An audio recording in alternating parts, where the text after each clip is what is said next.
SSRMB 29 cinema. So ఈ సినిమాకు సంబంధించి అసలు ఇందులో ఎవరెవరు నటిస్తున్నారు, కథ లైన్ ఏంటి, మరి మహేష్ బాబు లుక్ ఏ విధంగా ఉంటుంది, ఇట్లా రకరకాలుగా ప్రేక్షకుల్లో మాత్రం ఎన్నో అనుమానాలు ఉన్నాయి. సో మొత్తానికైతే మహేష్ బాబు లుక్ రిలీజ్ అయింది అనే విధంగా ఒక వీడియో మాత్రం ఫుల్ హల్చల్ చేస్తుంది. సో అసలు ఏ విధంగా లీక్ అయింది, ఎందుకు రాజమౌళి ఇంత నెగ్లిజెన్సీ చేస్తున్నారని చాలా మంది అంటున్నారు. సో నేనైతే ఇది రాజమౌళి నెగ్లిజెన్సీ అని చెప్పను, ఆయన టీమ్ నెగ్లిజెన్సీ అని చెప్తాను. ఆయన ఎందుకంటే ఆయన సిట్టుగానే వ్యవహరిస్తారు. కానీ కొందరు ఉంటారు కదా, ఎట్లా అంటే లుకా చూపిగా ఇక్కడ ఫోన్ దాచిపెట్టేసుకొని రావడం, ఇలాంటివన్నీ చేస్తూ ఉంటారు. కొంతమందికి అయితే అక్కడ ఫోన్ అవసరం అనమాట. అంటే లైక్ ఇప్పుడు కాస్ట్యూమ్ డిజైనర్స్ అనుకోండి, వాళ్ళకి ఫోన్ అవసరం ఉంటుంది. బికాస్ వాళ్ళు ఫొటోస్ పంపిస్తూ ఉంటారు, సార్ ఈ డ్రెస్ ఓకేనా కాదా ఏంటి, ఇది అంతా పర్ఫెక్ట్గానే ఉంది కదా, ఇలా అన్ని కొంతమంది దగ్గర ఫోన్ అయితే ఉంటుంది. ఇంకొంత అసిస్టెంట్ డైరెక్టర్స్ దగ్గర వాకీ టాకీ అలాంటివన్నీ ఉంటాయి. అయితే ఒక అభిమాని అనుకోవచ్చు, లేకపోతే అక్కడ ఉన్న వాళ్ళే ఖచ్చితంగా ఇది బయట నుంచి మాత్రం ఎక్కడ లీక్ అవ్వలేదు. అయితే ఆయన జిమ్ చేస్తూ ఒక 14 సెకండ్స్ వీడియో అయితే బయటకు వస్తుందన్నమాట. జిమ్ చేస్తూ ఉంటారు. ఆయన చేస్తున్న సమయంలో ఆయన మాత్రం ఒక అద్దం ముందుకు వచ్చి ఇలా ఆయన ఏదైతే నడుము మీద చేయగలిగి అద్దంలో చూసుకుంటూ ఉంటారు. అయితే కొంచెం నవ్వుకుంటూ చూస్తారు అన్నమాట. లైక్ ఆయన ఒక సింహం లాగా ఉన్నారు అనే విధంగా ఫ్యాన్స్ అయితే ఫుల్ హ్యాపీగా ఫీల్. మరి తీసింది ఎవరు అయితే రాజమౌళికి తెలియకుండానే తీశారు ఖచ్చితంగా.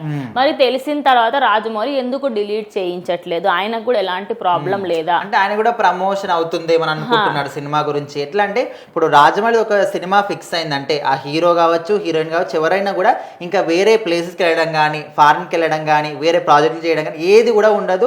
అండ్ షూటింగ్ అయ్యేటప్పుడు కూడా కనీసం సెల్ ఫోన్లు కూడా అలో ఉండవు. ఫుల్ సెక్యూరిటీ, చాలా పకడ్బందీగా ఉంటాడు. మరి అలాంటి వ్యక్తి అసలు ఈ సినిమాకి ఎందుకు అలౌ చేశారు అంటే, ఎందుకంటే RRR చూసాము, బాహుబలి చూసాము, కనీసం ఆయన చెప్పేంత వరకు లుక్ పక్కన పెట్టండి, వాళ్ళ డ్రెస్ మీద ఉన్న ఏదైతే కార్నకు ఒక కొంగు ఉంటుందో కొంగు కలర్ కూడా చూపించలేని దారుణంగా ఎప్పుడో 2-3 నెలలకు ఒకసారి చిన్న పోస్టర్ కానీ అట్లాంటి రిలీజ్ చేస్తూ ఉంటాడు. మరి అలాంటిది ఇంత భారీ ప్యాక్ లో తీస్తున్న ఈ మూవీని ఇంత ఈజీగా అలా ఎలా లుక్ రివీల్ చేసేసారు.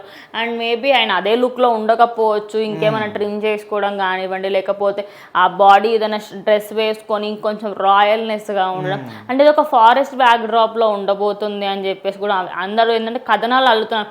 కొంతమంది ఫారెస్ట్ బ్యాక్ డ్రాప్ అంటారు, ఇంకొంతమంది టైం ట్రావెల్ అంటున్నారు. అంటే నోటికి ఏదో వస్తారు, బికాస్ ఆయన లుక్ చూసిన తర్వాత ఎక్స్పెక్టేషన్స్ ఎక్కువ అయిపోతున్నాయి. మరి ఇలాంటివన్నీ కొంచెం రాజమౌళి చూసుకుంటే బాగుంటుంది.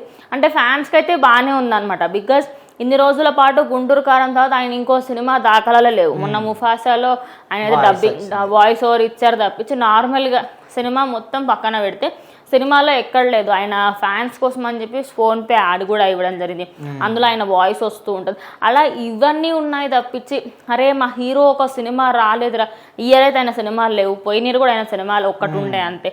మరి ఎక్కడ పోయారు, ఆయన ఎనర్జీ అంతా ఎటుపోయింది ఏంటనేది ఫ్యాన్స్ అయితే ఫుల్ వెయిట్ చేస్తున్నారు. అయితే ఈ లుక్ బయటకు వచ్చిన తర్వాత అందరైతే హ్యాపీగా ఉన్నారు. బట్ కొంచెం జాగ్రత్తగా ఉండండి రాజమౌళి గారు అని అందరూ చెప్తున్నారు. మరి మీరేమనుకున్నారు, ఈ లుక్ చూసిన తర్వాత మీకేమనిపిస్తుంది కామెంట్ చేయండి.